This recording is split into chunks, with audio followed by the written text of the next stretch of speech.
안녕하십니까. 평생투자 파트너입니다. 오늘은 2025년 2월 24일 월요일입니다. 오늘 한국 시장은 전일에 미국 증시 급락이 있었지만 나름 한국 증시는 좀 선방한 모습이었고요. 그렇지만 선방했다고 외국인과 기관의 어떤 수급이 좋았던 건 아닙니다. 전일, 그러니까 지난주 금요일이죠. 미국 시장 같은 경우에는 S&P 500을 볼까요? 미국 시장 같은 경우에는 어떤 경기 둔화라든지 인플레이션 고착화 뭐 이런 것에 대한 어떤 우려가 좀 있었고, 뭐 다우든 S&P 500 나스닥 많이 빠졌습니다. 다 1% 중반 이상. 나스닥은 더 많이 빠졌고요. 이런 모습이었고, 오늘 그렇지만 국내 증시는 장 초반에는 좀 밀려서 시작했지만 쭉 올리는 이런 모습이었거든요. 보통 이런 모습들, 시장이 강세장에서 보통 나타나는 모습이기도 합니다. 장 초반에는 약했다가 장 막판으로 갈수록 시장이 이렇게 올라가는 모습, 이런 모습들이 많고, 시장이 약할 때는 강하게 출발했다가 끝나면서 주식이 이렇게 쭉 밀리는 이런 경우들이 많은데, 아직까지는 한국 시장이 강한 모습을 유지하고 있다라는 것이고, 오늘 한국 시장의 어떤 밸류를 좀 보면 PER이 9.2배, 그 다음에 PBR이 0.91배인데요. 지금 0.1배 미만, PBR이 1배 미만인 게 오래 지속되고 있다 보니까, 그리고 환율도 막 올라가 있고 보니까 PBR이 0.9배, 뭐 0.8 후반대, 뭐 이런 게 별거 아닌 것처럼 느껴지실 수 있는데, PBR 0.9배는 정말 저평가입니다. 그래서 자산 배분하거나 퀀트하는 사람들 같은 경우에는 지금은 그냥 한국 주식을 담아야 되는 구간이기도 하거든요.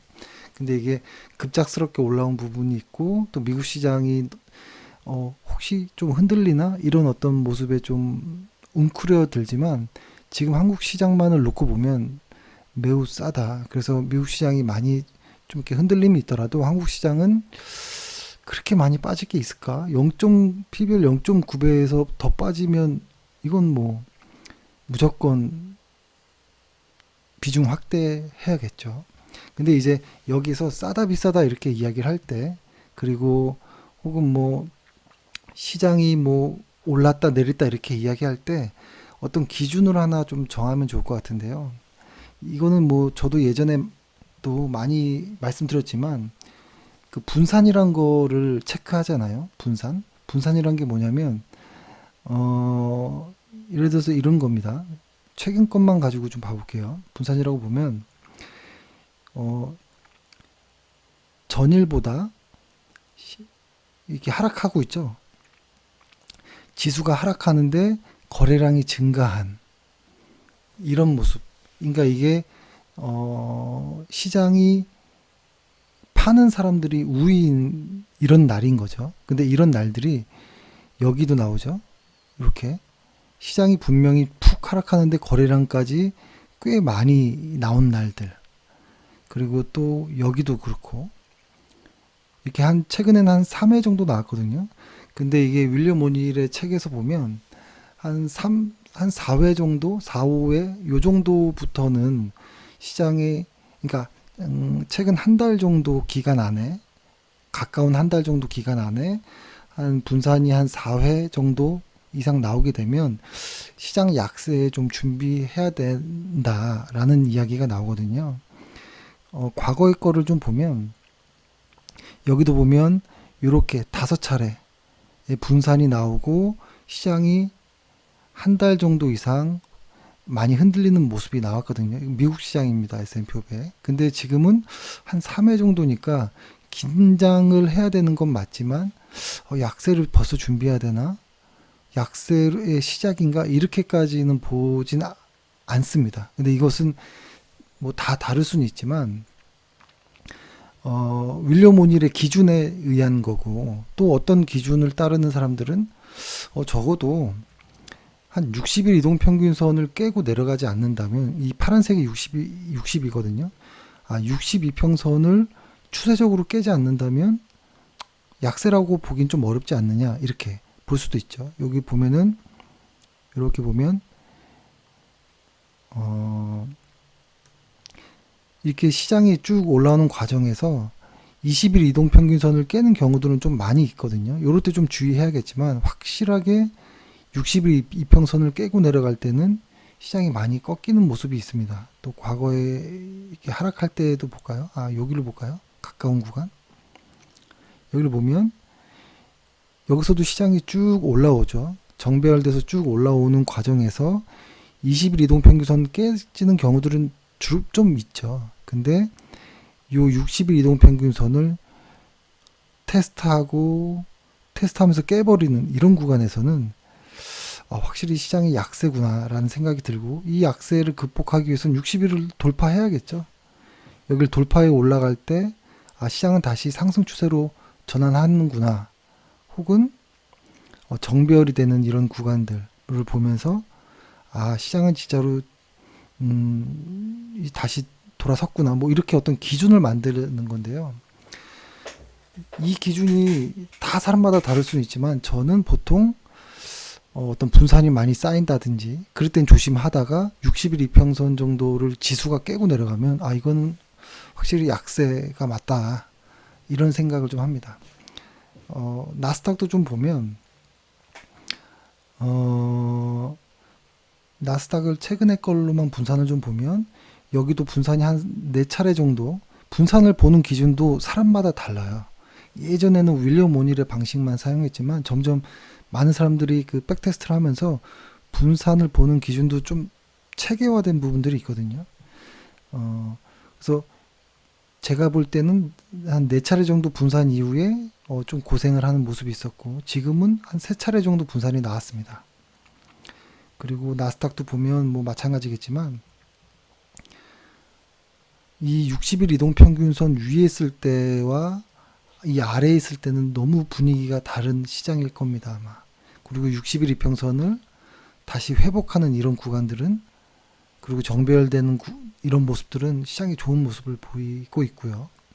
그다음에 한국 시장을 보면, 한국 시장은 어떤가요? 지금 보면 시장이 쭉 올라오면서 최근 한 달 정도를 보면, 오늘이 여기 확대해서 볼게요. 오늘이 24일이니까 과거 24일 정도를 본다면, 사실 최근에 본 거 중에는 요때 분산 하나밖에 없거든요.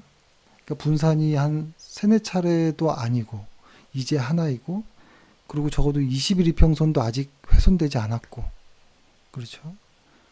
그렇기 때문에 아직은 시장 강세 중에 조정 정도로 봐야 되지, 하락의 시작이다 이렇게 보기는 좀 어렵지 않느냐라는 생각이 들고, 다만 한국 시장은 미국 시장보다 조금 더 변동성이 있습니다. 그래서 이렇게 보면은 60일 이평선을 많이 이제 훼손하는 경우들이 많아요. 이렇게 들어왔다가 바로 올리는, 이런 경우들이 꽤 있거든요. 근데 여기도 보면 들어왔다가 올렸지만 바로 확인 사살하는 정도의 어떤 이런 하락에서는 하락을 인정해야겠죠. 그래서 근데 이제 한국 시장 같은 경우는 20일 이평선을 깨는 이런 구간들에서는 좀 주의해야 될 때가 많습니다. 좀 시장의 변동이 더 크니까. 그러니까 추세가 오랫동안 길게 가지 못할 때가 많거든요. 가장 최근에, 그러니까 2023년 초를 보면은 60일 이평선을 그래도 좀 이렇게 올라타는 모습인데, 깨고 반등하는 것 같지만 진짜 다시 하락하는 이런 구간들은 정말 조심해야 되는 구간이죠. 이렇게 막 물밀듯이 빠지는 이런 구간들, 그리고 20일을 하회하는 이런 구간들도 좀 조심해야 되는 구간, 그리고 여기에 분산이 많아지면 더 조심해야겠죠. 이때도 분산이 여기 많이 있었거든요. 이때도 분산이 한 번, 두 번, 세 번, 네 번 연달아 나왔습니다. 보면은 여기 한 번, 두 번, 세 번, 네 번 연달아 나오고, 다시 여기서 한 번 5번, 여기서 또 6번 이렇게 나오면 그냥 이거는 시장 조정일 가능성이 매우 커집니다. 그러면서 60일까지 침범할 때. 그래서 저는 이렇게 시장을 좀 확인은 하긴 합니다. 근데 이거는 사람마다 다른 거고 같이 투자하는 사람들은 또 다른 느낌일 수 있어요. 근데 이거는 트레이딩의 관점에서 말씀드리는 겁니다. 오늘 시장에서는 사실 뉴스라고 할 게 많진 않았는데 쥐어짜려고 하다 보면 뉴스가 좀 나오긴 하죠. 그걸 조금 이렇게 보면 뭐 미국이 자국 항구에 입항하는 중국 선박에 수수료를 부과한다는 소식입니다. 소식. 근데 이거는 좀 더 주목해야 할 내용인 것 같아서 오늘 뭐 이런 뉴스 때문에 HMM이 좀 많이 올랐지만 요거는 조금 더 뉴스가 좀 더 그 구체적일 때까지 기다려 볼 필요가 있는 것 같고, 그 다음에 또 코로나 이야기도 또 나왔습니다. 이건 뭐냐면 중국 그 지난 금요일 미국에서 시장이 빠졌던 또 강력한 요인 중에 하나가 다시 이런 팬데믹 우려였거든요. 팬데믹이라고 하죠. 팬데믹 우려였는데 코로나 때보다 감염력이 더 강한 바이러스가 발견됐다라는 소식이 전해지면서 많이 빠졌는데, 그것 때문에 한국에서는 이제 마스크나 뭐 진단키트 이런 쪽들이 급등했는데요. 이거는 정말 순전히 아직은 테마의 성격이라 접근 안 하는 게 좋을 것 같고, 근데 이런 부분들 때문에 최근 한알령 해제 기대 영향의 강세였던 엔터나 화장품들은 약세였거든요. 근데 이렇게 봐야 될 것 같아요. 오늘 코로나 같이 뭐 메디톡스, 수젠텍 뭐 이런 애들이 막 오르는 거는 좀 조심해 봐야 되지만, 잠시 화장품주들이 오늘 좀 약한 모습이 보였는데, 화장품주들은 저평가의 영역에 들어와 있고 실적도 나쁘지 않은 애들이거든요. 그렇기 때문에 이런 애들은, 화장품주들은 계속 관심을 가져야 된다고 봅니다. 이렇게 빠질 때 아예 안 봐버리는 게 아니고 관심을 더 봐야 되는 영역이라고 보고요. 관심이라고 한다면 저는 뭐 아모레퍼시픽 관심이 있고, 아모레퍼시픽이 저희도 요때 매수를 했습니다. 매수를 해서 이거를 저희랑 그 유한타 회원분들이 매수를 했지만 이거를 뭐 사라 마라 이런 느낌이 아니고, 저희는 일단 그 원칙에 의해서 매수했죠. 스윙 정배열이 되고 나서 첫 번째 조정을 극복하는 모습, 이 극복할 때 거래량과 함께 극복을 했기 때문에 일단 매수를 한 것인데요. 보통 이렇게 매수를 하고 났을 때 이거는 갭을 띄었거든요. 그러니까 보통 저는 이렇게 많이 스윙은 생각을 하는데요.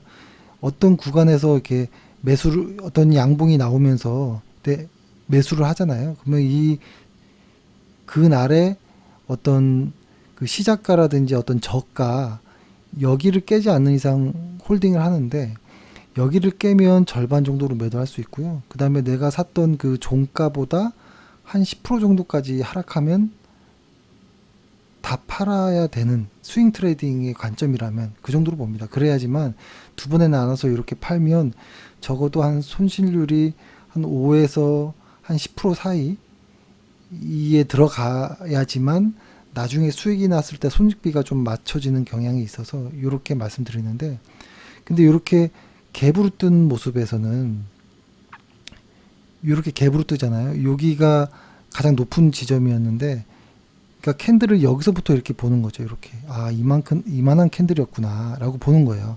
그래서 원래는 여기가 종가였지만 여기를 종가로 인식하고 오늘 매도를 하지 않았습니다. 오늘 하루 이때 밀렸지만, 근데 그 다음날 원래 요런 날은 조금 매도 고민이 있어야 되는데 양봉으로 끝나서 좀 지켜보자, 뭐 이런 마음에 지켜본 거고요.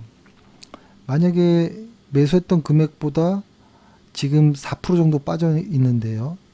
만약에 이게 한 10% 정도 매수한 금액에서 한 10% 정도, 이 정도까지 밀리면 팔아야겠죠. 이거는 뭐가 잘못됐다 이렇게 봐야겠죠. 근데 다만 과거의 어떤 사례를 좀 보면 정배열되어 있는 상황에서 20일 이동평균선 정도에서 한 15% 이상 보통 주가는 잘 안 밀립니다. 정배열이 맞다면. 근데 15%를 깨고 내려가면 정배열이 이제 역배열로 확 바뀌어 버립니다. 반등하더라도. 그래서 저번에 말씀드렸던 것처럼 21 이평선에서 뭐 한 5%씩 끊어가면서 따라가면서 1차 매수, 2차 매수, 3차 매수 여기까지는 기다려 보는 뭐 이런 매매 전략도 괜찮거든요.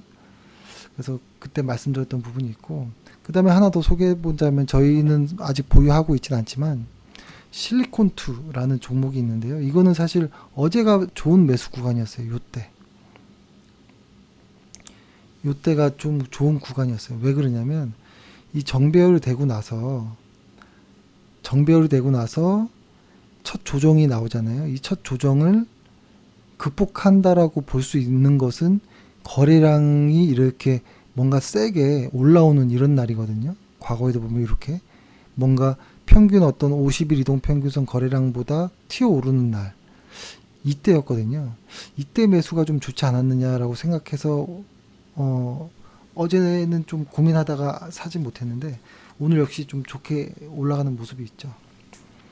예, 이런 어떤 의미로 좀 관심 있게 보는. 그래서 만약에 지금은 놓쳤지만 실리콘2가 나중에 좀 올라가다가 조정을 받는다면 그때 다시 매수를 해볼 수 있겠죠.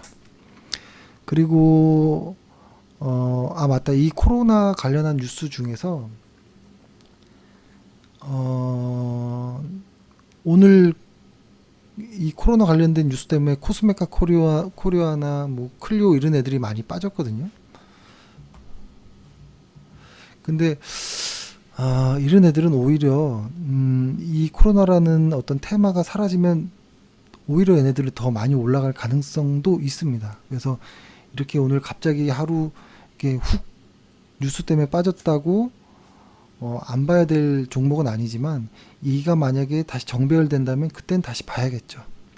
근데 스윙 트레이더로서 정배열 되지 않으면 굳이 볼 이유는 없다. 많이 빠지더라도. 그리고 최근에 시장이 많이 올랐던 그 2차전지나 건설기계 쪽이 있는데요. 얘네들은 역시 관심 있게 봐야 되는 게 저평가이기 때문에 관심을 가져야 될 필요가 있습니다. 그리고 실적이 개선되는 종목을 찾아서 보면 좋을 것 같고요. 그리고 최근에 이쪽이라고 하면 뭐 대주전자재료도 저희가 관심이 있었습니다. 근데 사진 못했던, 넉놓고 있다가 좀 놓친, 좀 조정을 조금 더 기다렸던. 왜냐면 정배열 되고 나서 이 첫 조정에서 처음으로 극복하는 요때였었는데 요때 매수를 놓쳐서 못 샀다, 이렇게 믿고 있습니다. 그리고 나중에 혹시 이렇게 매수한 종목을 언제 팔아야 되느냐라고 했을 때 이렇게 볼 수 있겠죠. 만약에 이 모습이라고 해보면 정배열되고 나서 첫 조정에서 극복하는 어떤 상승이 나올 때가 요때거든요. 요때 이렇게 과거에서 보면, 그럼 요때 매수를 만약에 했다라고 해보면 쭉 가서 스윙 트레이더라면 한 20일 이평선이면은 끝을 내야 된다라고 봅니다. 스윙이라면. 근데 추세를 끝까지 물고 가는 사람들은 비중을 좀 남겨두고 60일 이평선이 깨지지 않는 이상 보유하는 전략도 괜찮습니다. 이게 과거에도 보면 이렇게 보면은 20일 이평선으로 이렇게 깨는 구간들이 여러 번 나옵니다. 하지만 만약에 이 60일까지 기다리는 투자자였다면 큰 수익이 났겠죠. 정배열되고 나서 어떤 극복하는 모습에서 매수하고 여기까지 갔다면. 근데 중간에 내리는 어떤 스윙 트레이더보다 길게. 근데 이거는 어떤 선택입니다. 그래서 저도 가끔은 21 이평선 전도 안에서 그 전에 끝내겠지만 정말 센 종목이다 싶으면 조금 비중을 남기고 60일 이평선까지 좀 홀딩 해보려 할까 하고 있습니다. 예, 오늘 이렇게 해서 방송을 마치도록 하겠습니다. 감사합니다.